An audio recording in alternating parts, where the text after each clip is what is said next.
was about 10 years old. We'd moved from America 2 years before. I'm now living with my mother. By coincidence, my father was coming to visit, so my mom said, you have to get a haircut. Your father's coming. You need to look good. It's like, cool. So we went to the hairdressers. I got a haircut. And then my mom said, I don't like how they've cut your hair. I don't like how they've cut your hair. It doesn't look as good. It doesn't look as good. Whatever. I'm 10, so I'm just a kid, right? Yeah, you don't care. My dad turns up. First time I've seen my dad in a year.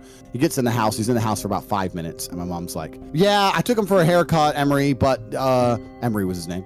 Emery. But I didn't like the way they cut their hair. And my dad's like, what? And then I'm like, yeah, I don't like how they've cut it. And my dad went nuts. My dad went, you're raising my boys, talking about how their hair looks. They're 10 years old. You got them looking in the mirror like girls. Talk about their hair. What's wrong with you, woman? You're going to my boys up. And he lost his temper big, right? Mm-hmm. My mom was all scared and said, oh, Emery, it's the first time I've seen you in a year. This is why we couldn't be together anymore. You're crazy. You're crazy. Called the police and told my dad to leave the house because my dad's saying, look, you can't raise my boys. You're going to raise them bitches. That lost his temper. My dad was a big guy, scary guy, right? Police came, kicked my dad out. So the first time I see my dad in a year, he gets kicked out of the house in less than an hour.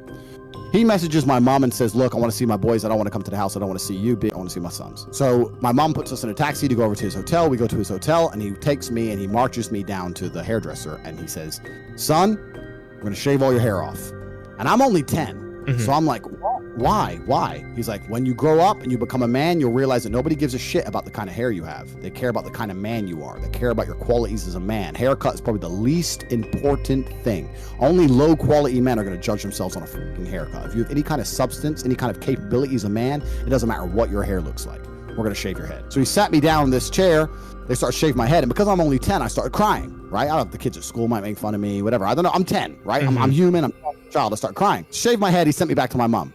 My mom went nuts. I remember her on the phone. Oh, you're never going to see them again, Emery. Because my mom's a good person, but she's a female. She doesn't understand the real world. Women don't understand the real world. Is she still around? She's still around. Okay. Yeah. You're never going to see them again, Emery. He's crying. Why did you do this? You traumatized him. All this shit. So this was the story of how it happened. And my dad, after only being in England for 2 days, once he realized after he shaved my head, he left. And he sent me a message he emailed me at the time. And he said, look, when you grow up, you're going to understand that I'm not going to have my sons raised in a paradigm where they're concerned about their haircut. That is detrimental for your mindset as a man. Life is difficult as a man, and you got bigger worries. Your mother doesn't listen to me anymore. She won't understand. Everyone's calling me crazy now, and she called the police on me, and I'm a crazy guy. I don't mind being crazy, son. I'll be as crazy as the world calls me, son. I'm 6'3" kickboxing world champion, multi-millionaire, top G. I'm here on the internet saying all these things. I'm teaching me. Who gives a about my hair? Anyone who's going to be concerned about my haircut is missing the broader message I'm trying to broadcast to the world. Like if you're listening to my words, talking about strength and heroism and all these things that can genuinely change your life, and you're sitting there going, yeah, but your haircut, like, then you're just a dumbass. So that doesn't bother me. So it's a two-tiered story. It's my father's first original story, and then the time it truly hit me and I realized how correct he was. Right. Now, when I have sons, because I will die with 20 sons by 20 beauty queens, I've already made that proclamation. When I have 20 sons by 20 women, they're going to go through the exact same traumatic. It's not even trauma, but trauma. They're going to go through the same process. There's going to be a day I walk them in there and shave their heads and say, no, you are a man. I'm going to tell them the exact same shit my father said to me, because my dad was so right.